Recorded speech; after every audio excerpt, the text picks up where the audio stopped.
Gemercik air mendidih yang mengasap, membuih dan meletup-letupkan dasa cangkir yang dipegang, yang terhampar butiran-butiran hitam yang sebelumnya terpanggang. Terhirup harumnya putih yang merebak dan menyeruak indera penciuman hingga menghaluskan imaji. Dari si hitam yang ada di cangkir sebesar delima yang kupetik di rumah Pak Haji. Hitam itu menyelinap masuk mulut, lalu menggenang hingga ke sela-sela gigi, membasahi sekujur rongga, menerobos kerongkongan, kemudian terhempas dan menghangatkan seluruh tubuh. Di kejauhan, seorang siswa berseragam lusuh berjalan perlahan dengan sepatu hitam yang usang terpapar jelas karena dipakainya melangkah puluhan kilo setiap harinya. Seraya ia menyapa, "Selamat pagi, Pak," ucap sang anak dengan tangan kiri meluruskan dasi yang melilit di lehernya. Dengan pandangan sinis menjawab, "Lusuh sekali kau, pasti kau pemalas." Bergidik nurani si murid, yang mana itu memanglah satu-satunya seragam yang ia punya untuk menodong ilmu. Ia melangkah berat, menundukkan kepalanya penuh kesal. "Selamat pagi, Pak," seru seorang siswi berpakaian rapi dan wangi, kaya akan pesona lengkap dengan aksesoris mahal yang berjejer di tangannya. Aroma parfum mahal yang sanggup lama bergelayut di hidung mampu menutup segala kekeliruan yang tersemat di kakinya. Sepasang sepatu putih yang menabrak aturan melangkah bebas menertawakan sepatu hitam lusuh yang kerap jadi bahan tertawaan. Injak-injaklah keangkuhan hingga lapang dadamu untuk menerima segala kebaikan. Bakarlah kedengkian pada relung terdalam agar kau kebal peluru ketidakadilan. Sejak sekolah, kita banyak dibukakan skenario masa depan.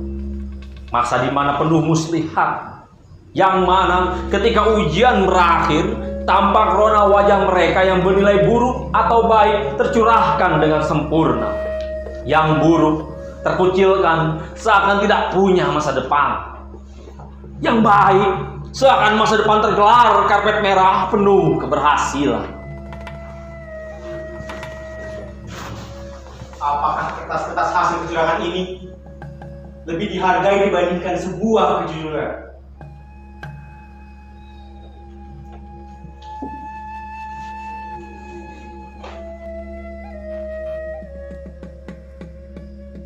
Di jalanan, kita sering temui sisi sebenarnya seseorang.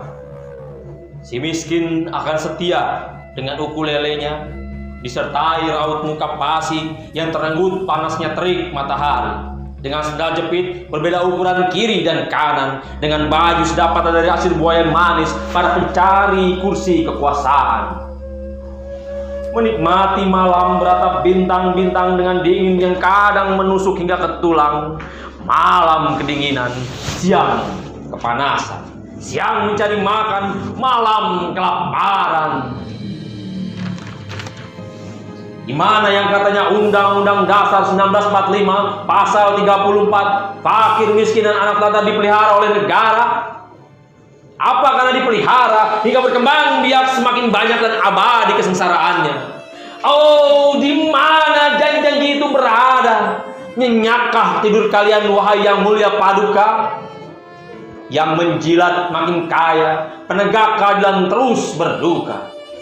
Ubi rebus tidak digoreng, pedang dihunus, kebenaran dikerangkeng. Sementara si kaya bingung, sumpah bingung. Bingung memakai mobil apa besok, memakai perhiasan apa di leher, tangan, jemari, dan ujung kakinya. Makan di restoran mana lagi yang bisa sekali makan setara biaya hidup 1 bulan seorang guru honorer. Nakah mereka berpikir kenyamanan mereka yang dengan fasilitas mewah hanya sementara?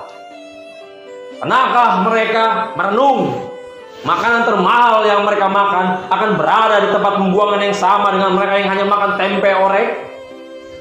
Pernahkah kita semua berpikir sila kelima dalam Pancasila yang berbunyi keadilan sosial bagi seluruh rakyat Indonesia? Ada dua pertanyaan yang bisa diutarakan. Satu, apakah itu hanya bunyi? Apakah si miskin bukan rakyat Indonesia? Beginilah nasib si miskin dalam lingkaran kemajemukan. Dalam hatinya bergumam, kami memang miskin. Wahai para cukong berhati busuk, lupakah kalian, tanpa kita si miskin ini tidak ada beras atau lauk pauk yang masuk ke perut besar kalian.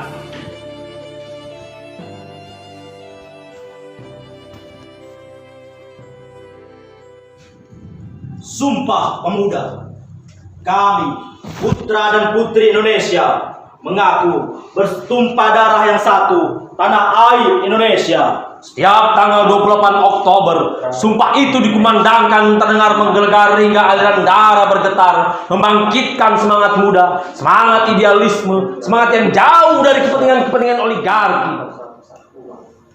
Sudah seharusnya pemuda bangun. Bangun. Ayo bangun. Bangun. Hei, kalian, bangun. Bangun. Ayo bangun. Bangun. Bangun.